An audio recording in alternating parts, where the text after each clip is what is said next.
یو کس تپوس کړی چې د عثمان غنی رضی الله تعالی عنہ بچی وو او کنه او بچی وو. یو کس وایي چې زه په فوج کې او اکثر د جمعې په ورځ باندې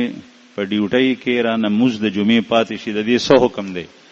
چې کله د ډیوټۍ د وجه نه په خاص مهم ځای باندې د جمعې موز پاتې شي نو د ماسپخین موز به نه پرېږدي، هغه کوه چې د ماسپخین موز کې نو بیا به د غاړه خلاصېږي. که ته بالکل موز نه کوې نو بیا نه، الله به درنه تپوس کوي. د هغې دپاره نوکري پرېښوی شي خو موز به نه پرېږدي.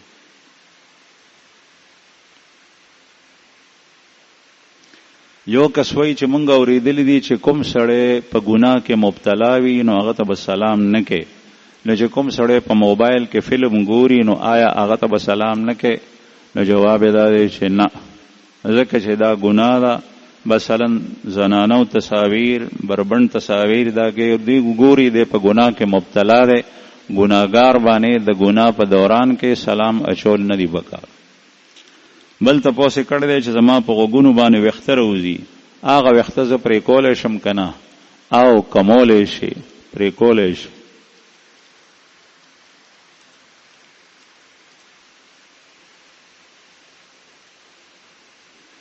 یو کس وایي چې مونږ ځمکه په کرایه باندې نیولې ده چې په هغې کې مونږ د کرکټ دپاره ګراونډ جوړ کړی دی او د یو میچ مونږ 6,000 روپۍ اخلو، چې په هغې کې کوم یو ټیم بایلي نو د هغه نه 15,000 روپۍ اخلو، او چې کوم وګټي نو د هغه نه 1,000 روپۍ اخلو. آیا دا کاروبار حرام دی او که نه؟ دا حرام دی، دا جواري ده. ځکه چې ګټات او بیدات باندې چې کومې پیسې اخلي چې چا وګټله نو هغه به دومره ورکوي چې چا بیله هغه دا جواري کې راځي، حرامه ده.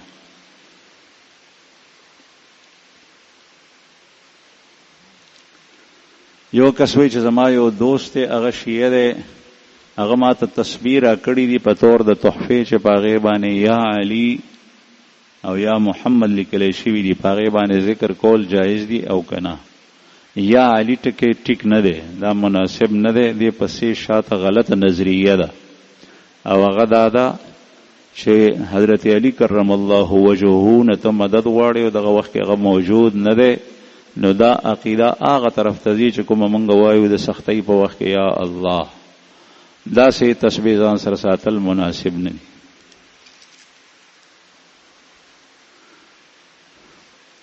یو کس وایي چې زمونږ ګاونډي د ګانې بجانې کاروبار کوي، هغه ته مونږ ووایو چې دا ګناه ده نو هغه مونږ سره خبرې نه کوي، یا زمونږ کور ته سره ولیږي نو هغه مونږ استعمالولی شو، نو ګانې بجانې دا ګناه ده.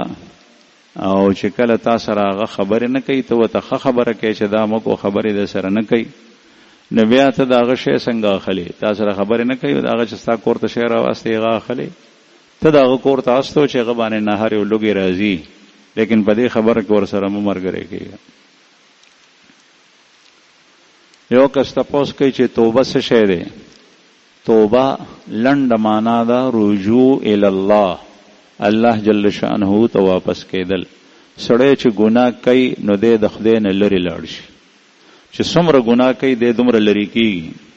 او د خدای نه لرې مطلب دا دی چې د الله د رحمت نه، د الله د نعماتو نه، د الله جل شانه د طرف نه چې کوم برکتونه نازلېږي د هغې نه دی لرې شي، د الله د بخشش او د مغفرت نه لرې شي.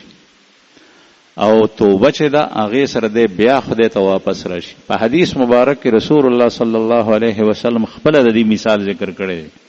چې دا داسې ده چې یو سړي اس د خپې نه تړلی وي او لویه رسۍ د هغه خپه کې پرته وي، یو سر د رسۍ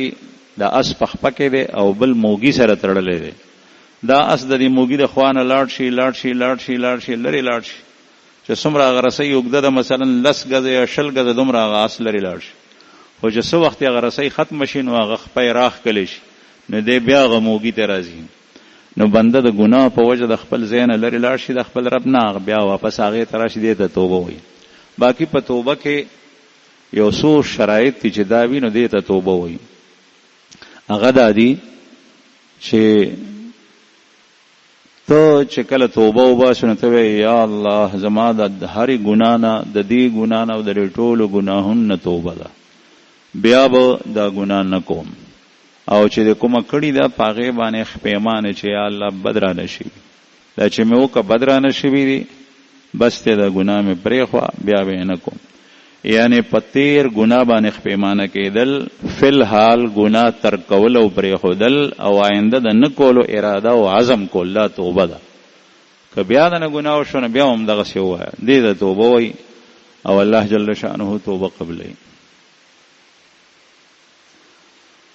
یو کس تاسو کوي چې د ګیرې نه سپین وخته استل څنګه دي دا ټیک نه دي د ګیرې نه سپین وخته استل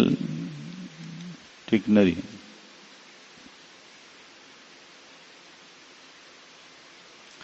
یو کس وایي چې دا اهل تشیع سره کاروبار کول څنګه دي کاروبار وسره کولش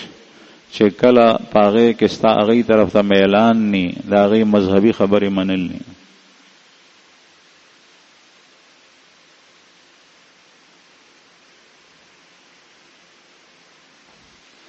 یو کس وایي چې زه په گاډي کې سفر کوم نو دا دعا وایم اللهم انا نسألك في سفرنا هذا البر والتقوى تر اخره پورې دا زویم نو زما سوال دا دی چې زمونږ د دنیا کې ژوند تیرول دا هم یو سفر دی کسو کې په دین یته وای نو ویلې شي کنه او ویلې شي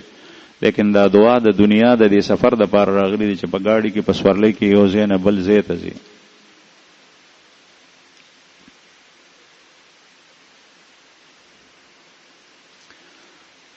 یو کس وایي چې سخر او خواخي د دې په زوم باندې حق شتا او کنه بعضی خلک وایي چې سخر خواخي د مور او پلار په شان دي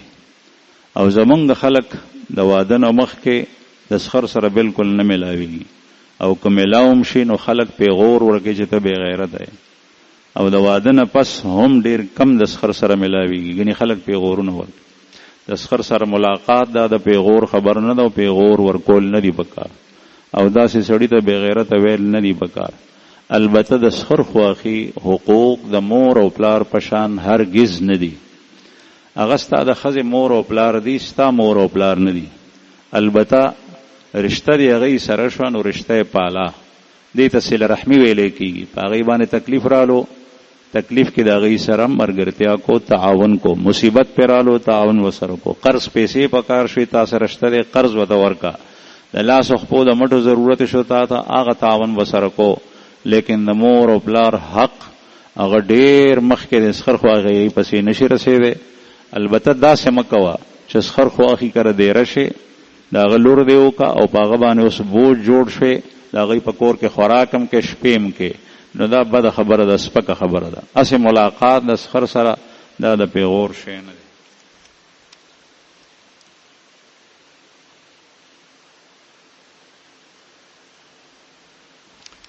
یو کس تپوس کړی دی چې نن سبا خلک وایي چې اسرائیلي مصنوعات چې دا خو د اسم اغشتي دي نو دا که چېرته دعوت ته لاړ شي هلته پراته وي نو دا استعمالولی شي که چېرې یو سړی دا ووایي چې تاسو د اسرائیلو د یهودیانو نه خلک منې کوئ لیکن په خپله موبایل کې اے پی پی او ګوګل دا استعمالوي نو دا خو هم د اسرائیل وي دا خبره ټیک ده چې د اسرائیلو مصنوعات دا ډومبۍ خبره چې دا خطا ده که یو سړی دا ووایي چې اسرائیل اوس په غزه باندې غالب شوي دي نو نه د اسرائیلو صرف دا منصوبه نه ده د اسرائیلو دا منصوبه ده چې د ټوله دنیا باندې زمونږ حکومت راشي ګریټر اسرائیل د هغې په منصوبه کې دي د هغې لپاره کوشش کوي اول د مسلمانانو یوم القبضه کوي بیا بل بیا بل بیا بل او تاسو نه پټ نه دي ښکاره دي ته لبنان دغسې نور په دوبۍ کې فوج پروت دی دا کارونه هغوی کوي دا د هغوی منصوبه ده نو کوم حکم چې د هغوی د مصنوعاتو د استعمال مخکې او اوس هم هماغه حکم دی البته د اسرائیلو چې څنګه مشروبات وغیره استعمالول نه دي پکار یا د خوراک سیزونه نو دغه رنګې دغه موبایل هم دی د موبایل ډېرې سافټویر هغه د اسرائیلو ته د هغې ټوله ګټه ځي د هغې د کمپنیو د هغې د پرزو د هغې د سافټویرو د هغې د پروګرام هغه ټول هغې ته ځي او چې کوم یو سړی دا استعمالوي نو دی خپل طرف نه اسرائیلو یهودیانو په جولۍ کې دا خیره شي زما خپله تقریبا 6 کاله 9 کاله وشول چې زه موبایل نه استعمالوم بالکل مې چوټ غورځولی دی نه د ټلیفون لپاره استعمالوم او نه د انټرنیټ لپاره. نو دا استعمالول دا وماغه سیده پدې کې چې څومره ته استعماله دومره ګټه غي ترازي. کڅوک پکې غړیږي او کڅوک پکې سندري وي او کڅوک پکې بل څه کوي، ځکه چې دا ټول خیر دا غي جولای ترسي. نو چې څنګه بایکاټ د ماکولاتو مشروباتو نه پکار دی، دا غرنګ د دې سیز نه هم پکار دی.